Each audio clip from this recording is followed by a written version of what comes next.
something to tell.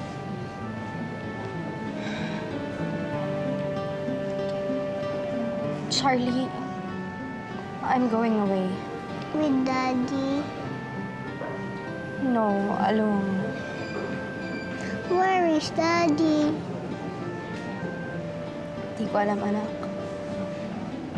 Nawawala si Daddy. Di ko alam kung buhay pa siya. That's why I have to go away to continue this fight. Do you understand? Understand.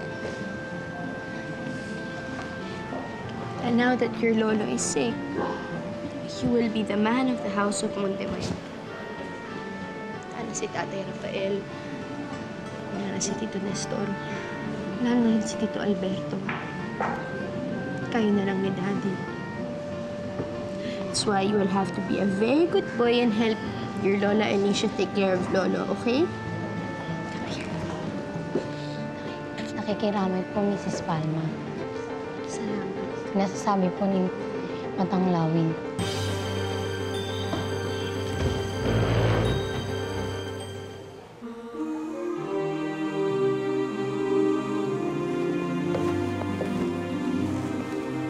Okay. Iwan muna sa akin natin yung case niya. Sige po.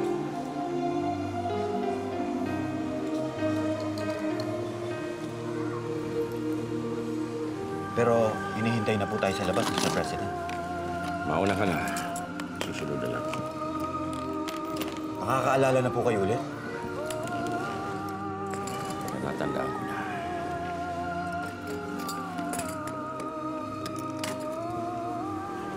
Naalala ko na si Alberto. Ang anak ko. Siya ang namatay kagabi. Yes, Mr. President. Humihingi nga ho siya ng patawad sa inyo eh. Ako ba nakahingi ng tawad sa kanya? No, Mr. President. Nasabi ko ba sa kanya kung gaano ko siya kamahal? No, Mr. President. Namatay si Alberto nang hindi ko man lang nakilala. Ang anak ko. Ang pinakamamahal kong anak. Sige na. Iwanan muna ako. Sige po.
Mauna ka na.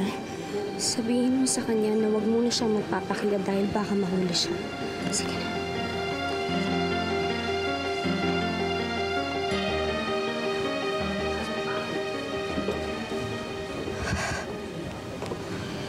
Sa kanila? Buhay si Matanglawin. Sino si Matanglawin?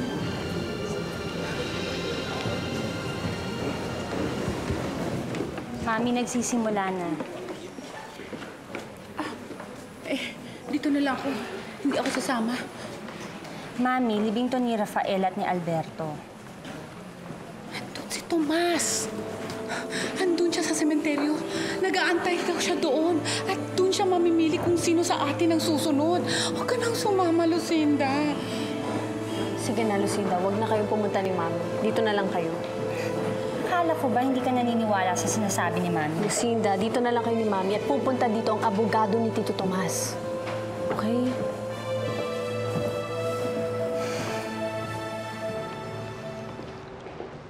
Madam? Father, papunta na po kami sa simbahan. Dito na muna gagawin ang misa. Pinag-uutos ni Supreme Commander. Bakit? Pati ang simbahan pinasara? Madam, hindi pinasara ang simbahan. Ang sabi niya lang, baka magtagal pa kung ipapupunta muna ang kabaong sa simbahan. Sundin mo na lang sila. Wala nang may boses dito. Sisimulan na ba natin? Paano yung libing, Father? Pwede bang makiramay yung mga taong bayan? Walang utos sa pakikipaglibing. May nararamdaman ba kayo? Para kayong may sakit? Hindi lang po ako nakatulog, Father. Parating na si Ernestina. Tsaka na lang natin simulan ng misa para sa anak ko. Okay. Sige, ma'am.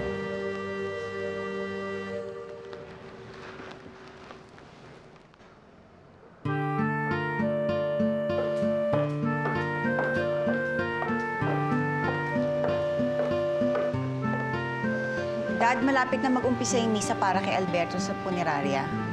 Mag-umpisa na rin yung misa sa sala para kay Rafael. Mauna ka na.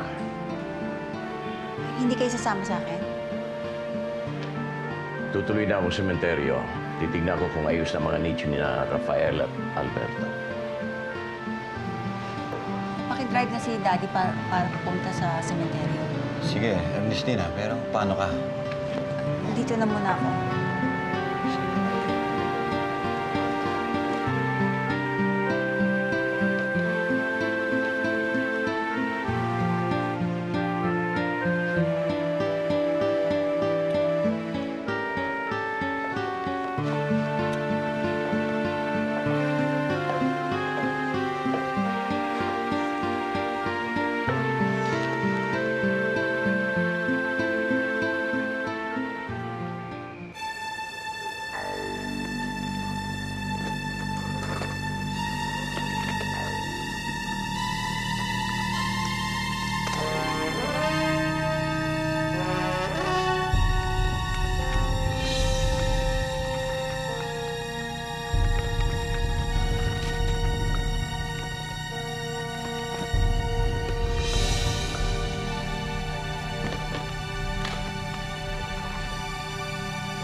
Lola.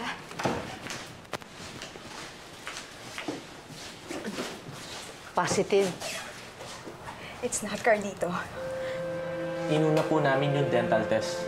Hindi po si Carlito yung nasunog na bangkay. Good. Now we will have to prepare for a funeral for Carlito. Funeral? What for, Lola? It's not my brother. Sigurado ako buhay pa rin ang kapatid ko. Tayo alam nating si Carlito ngayon. Pero sa buong mundo, hindi nila alam yon. Hindi naman nila alam na pina-DNA test at saka pina-dental test natin yung bangkay. The whole world will have to accept that if we believe it. Bakit naman po? Para tigilan nila ang paghanap sa aking apo, sa kapatid mo. And you think Gonzalo will buy that story, Donna? I don't think so. Hihingit ang hihingin pa rin niya ang mga resulta ng DNA test at dental test na yon. My dear little girl, it's very simple. We will give them a different report. Now, call the press.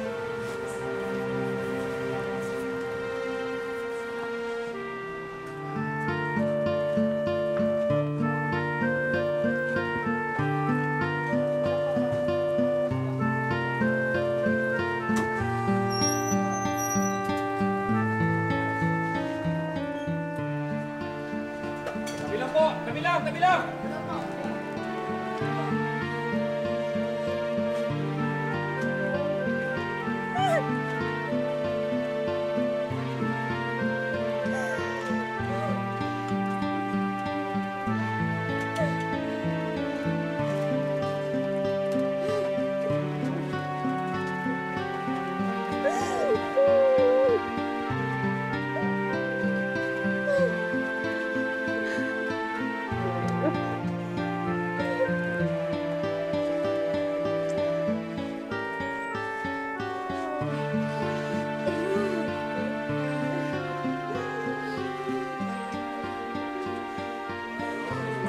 Are you okay, Dad? Yeah. What is it? Third in 1 week. And all violent deaths. Oo nga, Daddy. Sana tumigil na to. My son. Humingi ng tawad sa akin, pero hindi ko na siya nakikilala.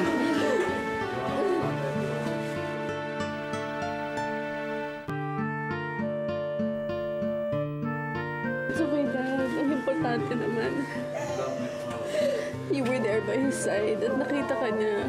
I'm sure naiintindihan ka naman ni Alberto, Daddy.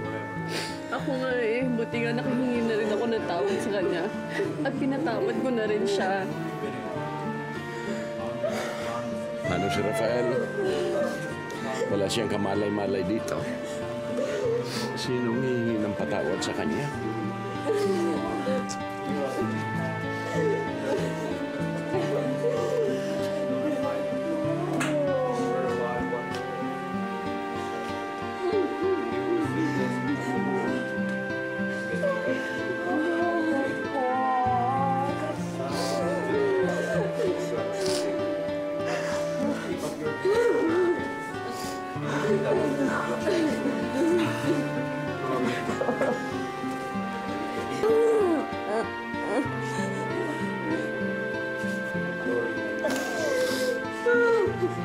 Walang pinipili ang gyerang ito laban sa mga taong lumalaban sa aking gobyerno. Kahapon, habang sumasalakay ang ilang tiwaling tao sa San Dionisio, napadako sila sa lupain ng aming pamilya at doon sila nasakote. Sa kasamaang palad, naroon din ang aking hinahanap na apo na si Carlito Valiente. At napatay din ang aking apo. Madam, sigurado po ba kayo si Carlito Valiente nga ho yung napatay? Ma'am, ano po ba ang official statement ng Supreme Commander tungkol dito? At meron po bang mga test na nagpapatunay na si Carlito nga po ang namatay? This is our official statement for now.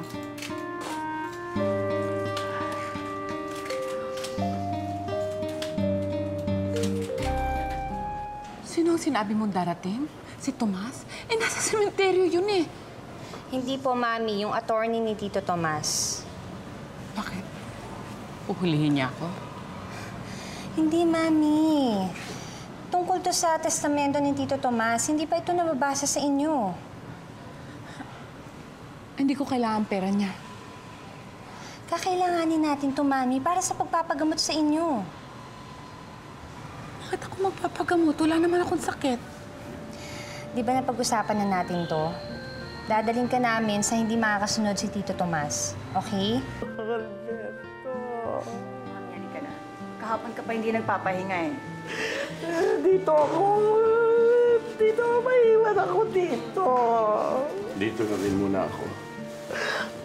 Amanda, Nasaan yung press na pinatawag ko? Dad, wala pa nga po eh. Paano sila asa pa ba yung mga players? Inaalis ng mga sundalo, pinagbawalan. Pati nga tayong lahat, pinapaalis na rito eh. Pati si Ma'am Eliminata, pinapaalis na. Sa direktor namin, pinapaalis na lang po kayo. Hindi maaari ito! Sobra na ito! Sobra na! Eliminata, halika na. Hindi, Juan Leandro. Halika na. Ito ang anak ko.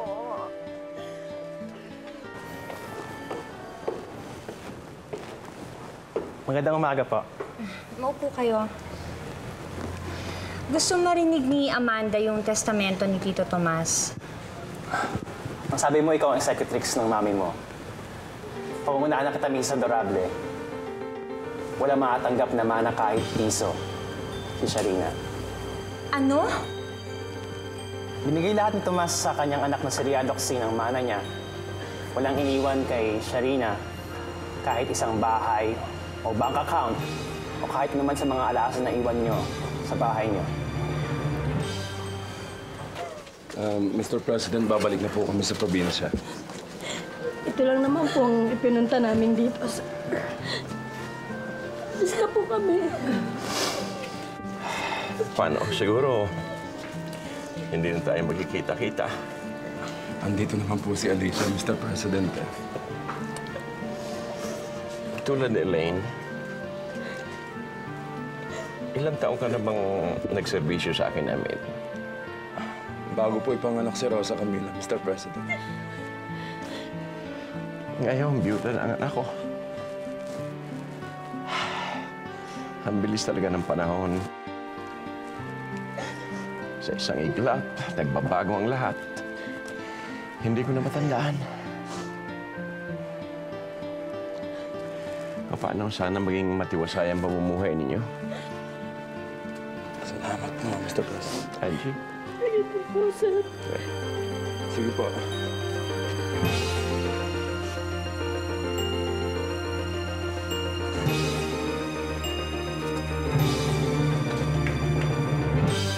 Rosa Camila? Rosa Camila? Bakit parang nakakita ka ng multo? Hindi, wala, ma. Halika na, alis na tayo. Hindi tayo pwede dito. Hindi, ma. Dito muna tayo. Hindi na pinaalis na tayo. Pwede naman tayong bumalik na ibang araw. Ma! Pinapaalis na po kayo. Ito na yung huling dalaw ko kay Rafael eh. Hindi mo ba tatapusin ng pasyon ng asawa mo? Siguro naman maiintindihan na niya.